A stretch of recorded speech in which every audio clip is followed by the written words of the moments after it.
किसी गांव में एक कारीगर रहता था जिसका एक लड़का था। कारीगर अपनी छोटी सी झोपड़ी में टोकरी बनाता था जिन्हें वो 20-20 रुपए में बेचा करता था। अब कारीगर बूढ़ा हो चुका था। उसने सोचा कि मैं अपने बेटे को ये टोकरी बनाने का काम सिखाता हूँ। लड़के से कहा कि तुम उसे सीख लो जो मैंने तुम्हारे दादाजी से सीखा है। ये हमारी पीढ़ियों से चला आ रहा काम है, अच्छा काम है। लड़का भी मान गया टोकरी बनाने का काम सीखने को।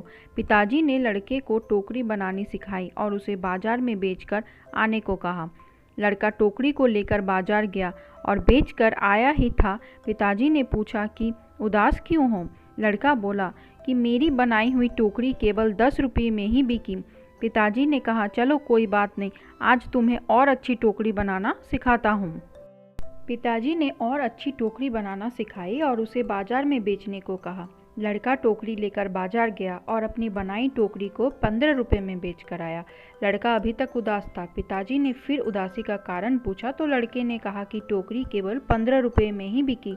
पिताजी ने कहा, कोई बात नहीं, धीरे धीरे तुम्हारी बनाई हुई टोकरी अच्छे दामों में बिकने लगेगी।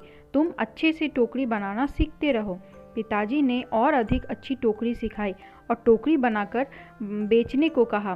लड़का बाजार गया और उस दिन टोकरी 30 रुपये में बिक गई। लड़का बहुत खुश हुआ। पिताजी ने पूछा कि आज कितने रुपए की टोकरी बेची? लड़के ने कहा, आज मेरी बनाई टोकरी 30 रुपये की बिकी है। पिताजी ने यह सब सुनकर लड़के से कहा, बहुत अच्छा है, आज तुम्हें ऐसी टोकरी सिखाऊंगा जो 40 रुपये में बिक सके। लड़के ने कहा, बस पिताजी, आप खुद 20 रुपये की टोकरी बेचते आए हो, आप मुझे 40 की टोकरी बनाना कैसे सिखाओगे? आप रहने दो, आपसे ज़्यादा रुपये की टोकरी तो मैं बनाना जानता हूँ। इतना सुनकर पिताजी ने कहा, ऐसा ही कुछ मैंने भी कहा था जब मेरे पिता खुद 15 रुपये की टोकरी बेचते थे और एक दिन मेरी टोकरी 20 रुपये में बिक गई।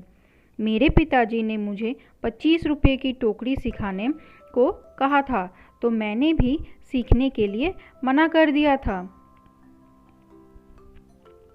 और कहा था कि आप खुद 15 की बेचते आए हैं, आपसे ज़्यादा की तो मैं बेचकर आया हूँ।